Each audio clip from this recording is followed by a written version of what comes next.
MRT Pak hari ini? Ya, alhamdulillah hari ini saya bisa eh, menyempatkan untuk naik MRT ya.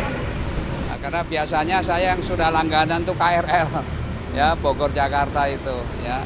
Dari mulai saya sering tidur berdiri di kereta ya karena saking penuhnya, sampai sekarang ini KRL itu udah nyaman ya, dengan kepastian jam dan sebagainya. Nah, ternyata MRT ini nggak saya duga ya, ini mirip kayak di luar negeri suasananya ya. Keretanya juga bagus ya. Saya coba tadi bicara dengan penumpang juga rata-rata merasa nyaman dengan adanya MRT ini ya. Tentu ini tinggal bagaimana kita integrasikan dengan moda-moda yang lain ya. Ya, karena seperti tadi kan saya mencoba juga pakai Jaklingko ya. Artinya tinggal scan saja dari Jaklingko langsung bisa menggunakan MRT ya. Nah, saya kira harapan kami ya tentu frekuensinya mungkin yang nanti tinggal diperbanyak ya. Karena tadi dari pembicaraan katanya sekitar 10 menitan katanya ya. Nah, tentu semakin banyak penumpang supaya tidak ada penumpukan penumpang, maka salah satunya ya keretanya diperbanyak frekuensinya ya, sehingga menunggunya tidak terlalu lama dan penumpang juga tentu akan semakin nyaman seperti itu.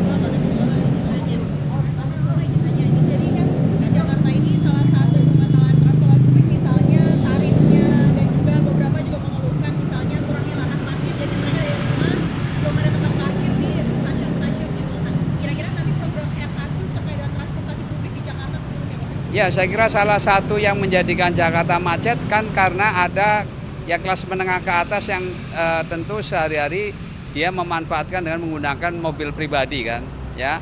Padahal kalau saja ya tadi ada lahan parkir di stasiun yang luas ya, ya setidak-tidaknya ya kalau lahannya mungkin sempit, mungkin model parkirnya bisa vertikal kan, ya artinya bisa diakali seperti itu karena memang fakta bahwa lahan semakin sempit.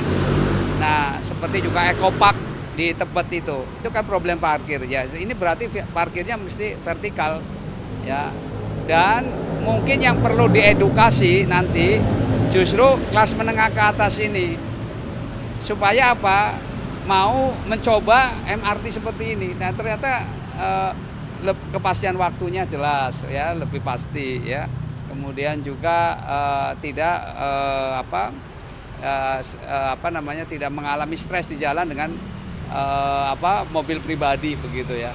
Ini saya kira akan menarik dan saya yakin suatu saat kalau integrasinya tadi baik ya, kemana-mana mudah dengan transportasi umum, kepastian waktunya ada, saya kok optimis ya. Seperti sebagaimana di kota-kota besar di Jepang ya atau di Eropa kan rata-rata juga mereka menggunakan transportasi umum ya, dan Indonesia ada saatnya nanti akan bisa dilakukan. Oleh karena itu mudah-mudahan nanti ketika Ridho nanti memimpin Jakarta, salah satu yang memang akan menjadi perhatian adalah bagaimana supaya juga memperbanyak tadi moda transportasi yang terintegrasi. Nah, yang kedua tentu ya dalam tanda kutip ya mengedukasi untuk orang-orang yang biasa menggunakan mobil pribadi untuk merubah kebiasaannya dengan transportasi umum seperti itu. Kalau mau mengajak untuk pindah ke transportasi umum itu jumlah armadanya harus ditambah. Nah, itu dia. Harus lebih nyaman, Pak. Ya, itu dia tadi yang saya sampaikan ya, mau tidak mau memang jumlahnya tentu akan meningkat ya untuk mengurangi tadi yang di jalan raya itu. Dengan apa? Dengan menambah tambahan frekuensi tadi supaya yang tadinya misalnya 10 menit dipercepat ya. Nah, kemudian ditambah, nah tentunya dengan menambah tadi frekuensi.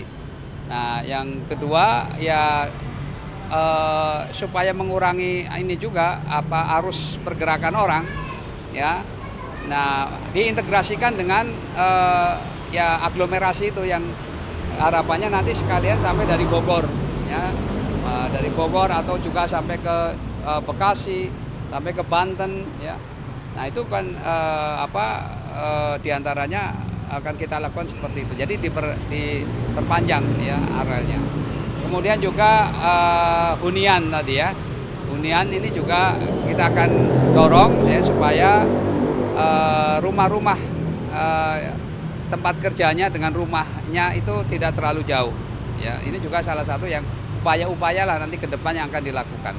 Penataan sekaligus penataan rumah-rumah kumuh ya sehingga orang miskin pun juga bisa tetap tinggal di tengah kota ya dan dengan hunian yang terjangkau. Apakah dengan sistem sewa atau dengan membeli dengan harga yang terjangkau oleh mereka. Artinya akan dipindahkan tinggal di rumah susun begitu ya Pak untuk yang kawasan kumuh itu. Iya, itu salah satu yang memang kita lakukan supaya apa? Supaya ruang terbuka hijaunya itu semakin banyak ya. Karena saya lihat ya satu-satunya sekarang ekopark kan hanya ada di Tebet, Jakarta Selatan, Jakarta Timur belum ada, utara belum ada, barat belum ada. Nah kalau itu kita masing-masing wilayah ada kan ini juga akan penumpukan ke satu titik itu tidak terjadi. Ya, Pak, terkait ada ruang terbuka hijau sendiri Pak.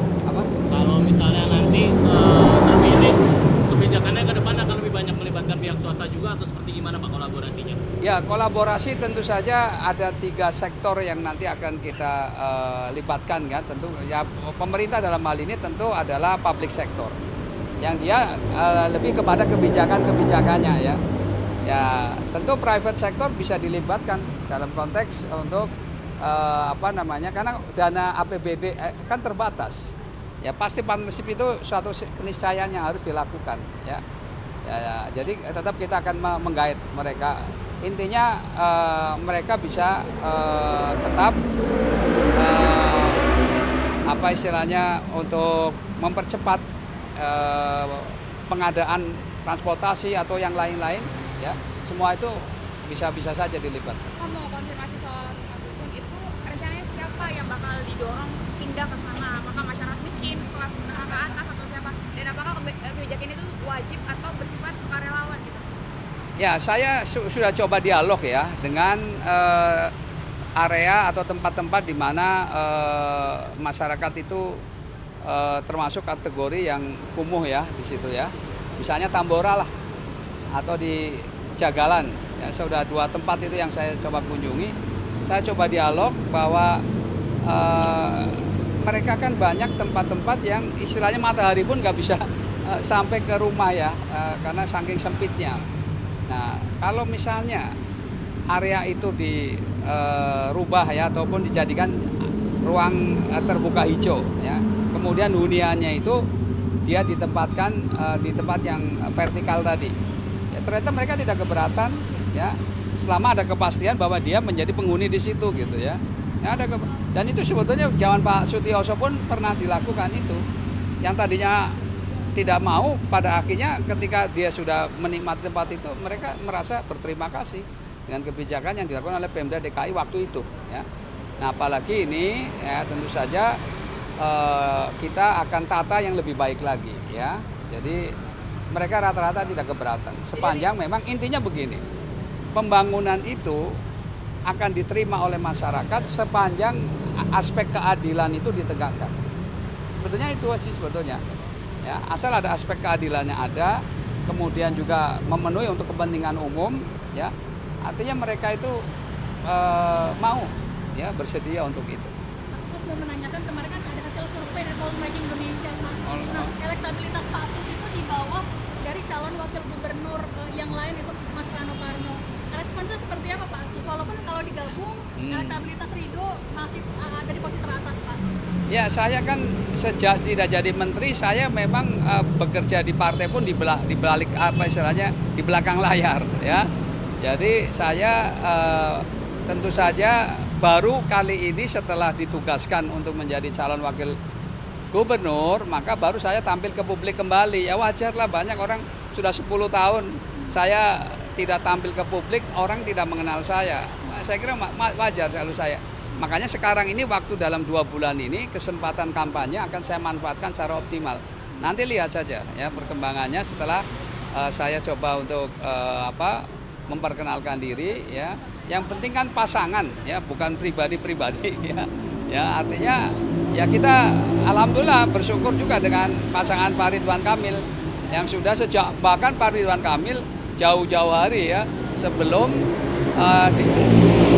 secara resmi diusulkan oleh Golkar ya atau kemudian ditetapkan oleh istilahnya Kim Plus ya jauh-jauh dia sudah mulai elektabilitas dia ataupun popularitas dia sudah cukup menjanjikan ya apalagi sekarang dengan secara resmi ya wajar kalau Pak Ridwan Kamil itu melejit ya. Saya sih biasa-biasa saja tidak apa. Yang penting kalau Pak Ridwan Kamil terpilih kan otomatis saya ke bawah kan. Ya jadi saya tidak merisaukan lah yang seperti itu. Dan ini masih ada waktu 2 bulan. Semuanya bisa berubah. Ya.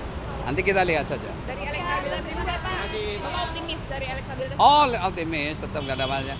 Dan kebetulan begini, dari ini kalau lihat dari hasil itu survei orang yang sudah mengenal saya, artinya tingkat kesenangannya tinggi, ya. Karena berarti mereka memang karena belum kenal saya, ya. Tapi yang sudah kenal, rata-rata dia sangat senang dengan saya, ya. Makanya nantilah ya kita tunggu mudah-mudahan setelah menjelang pilkada nanti mudah-mudahan sudah bisa ya paling tidak setara dengan Bang Dul lah. Makasih ya.